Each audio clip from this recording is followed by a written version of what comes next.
Yeah, just another 4-hour game on a Sunday. It was a really good win for our team, obviously. After that tough game yesterday when nothing went right, we didn't play well, didn't pitch or field well. And then, the opening game, which we never really talked about, we had a 2-run lead, I think, going into the seventh and gave it up and then lost in extra innings. And when you look back on it, should have won game one. Yesterday's game happened. Today's game was a real, kind of back and forth type game. We just pitched extremely well. Got out of a couple jams, got a couple big hits, put together that 4-run inning after being down two, and then just pitched our way to the end. And it was a big score there in the top of the ninth after they cut the lead to one there in the bottom of the eighth.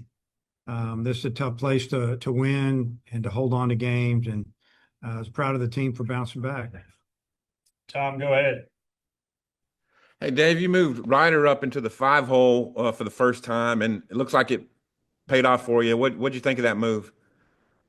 Yeah, I mean, I was thinking about it I was just watching his at bats this weekend. I just thought he was on it and laying off borderline pitches and hitting balls hard. And I actually changed that right before I try. I usually write the lineup down on a separate piece of paper, kind of look at it a little bit, and I changed it before I transferred it over to the big lineup sheet, and it ended up working out. I just moved him up 2 spots from, I think, from eight. I think I might have had him eight to five, and yeah, he got a couple of big hits for us. Drove in a couple runs, had a couple doubles, a couple walks, and swinging it good. Well, you said Cole would be ready, and I guess he was. What did you think of his work tonight? I mean, typical Coyle. He comes in and throws 6 pitches, 6 strikes, and even the last ball. I mean, it was an 0-2 pitch, and got in on the hitter a little bit. He only hit it like 75 miles an hour. Looked like a line drive, but it wasn't hit super hard. And we're just glad it went right at him. And they already got a blue base hit the inning before that helped him score a run. And but yeah, I thought he did a great job. And his bullpens have been really good. It's what I've been told by Coach Hobbs. And we just felt like that was the right move. And we knew they were going to pinch hit, bring in a right-hander, but he gets righties out as well. My last question. You stayed within 2 games of Texas, obviously got a game ahead of LSU by winning today. So in the big scheme of things, getting this win was really huge. It was, the standings are what they are. I mean, we can only control what we do, and today's all we could do is win one game. And trying to catch Texas, trying to finish in the top four, just trying to win SEC games on the road against a top 10 team. It helps your RPI. I'm sure that our strength of schedule moved up a lot this week as well. So yeah, it was a really big game here. Jackson, go ahead. Hey, Dave, you guys get a good start to the second inning, but don't score, and then they take the lead. How big was that third inning response for the guys, and how good was it to see from the dugout from your point of view? It was huge, because things weren't going our way. They weren't going our way the night before. Rough day, and then they go out and score two, and then we have a runner at, I think, third base and one out, and Vejava Loy's at bat. I think he was 0-2.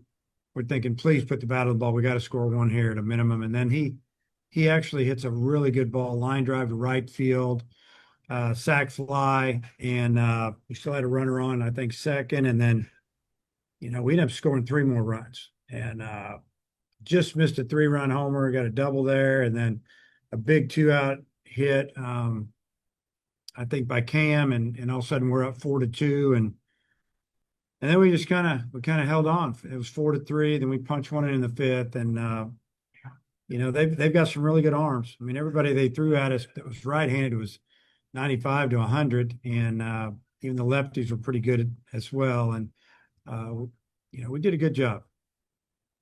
Seemed like Dylan might not have had his best stuff, command, whatever, but still scoreless, did a really nice job. I mean, how big of a boost is that when a guy might not be at his best but can still get SEC hitters out like he did today? Yeah, he got us 6 outs, and that's what we were hoping. We were hoping that Landon Bottle Cheese would give us at least three. He only gave us two.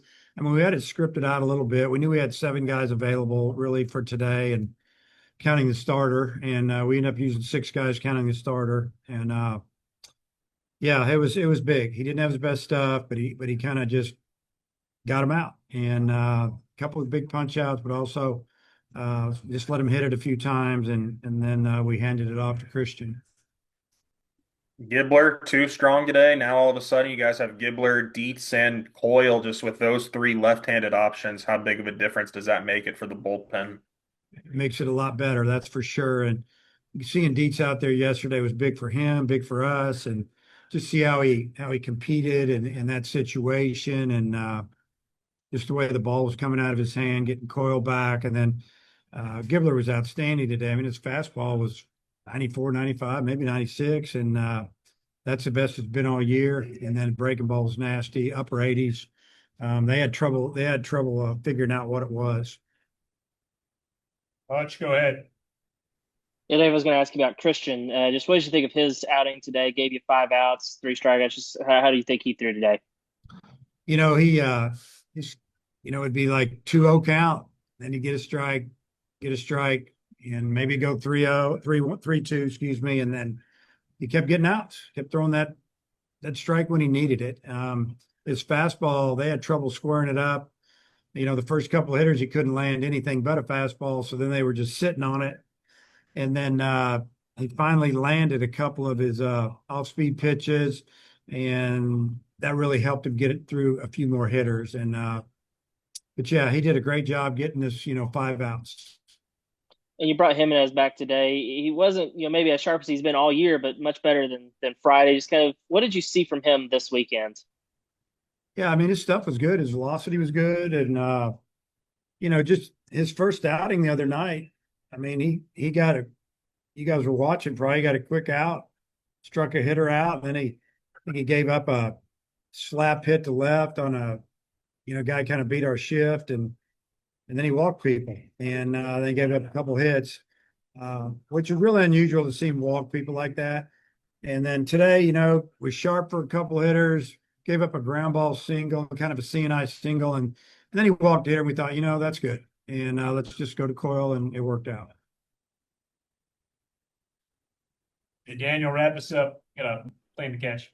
Yeah, hi, Coach. All 7 runs with 2 strikes today. Just maybe the difference between the approach and long at-bats today compared to the rest of the weekend.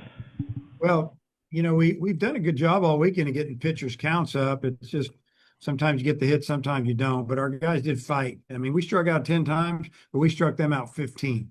And, those base hits with 2 strikes were killers for them. Sack fly with 2 strikes, like you said. And we took our walks, but we fought for them. I thought the offense did a really good job of battling today. And then in the 9th there with Ryder's walk, in your experience, does maybe when a player has the bunt in, does that kind of mess with the pitcher's command a little bit? Well, it doesn't all the time, but I feel like it definitely did in that situation.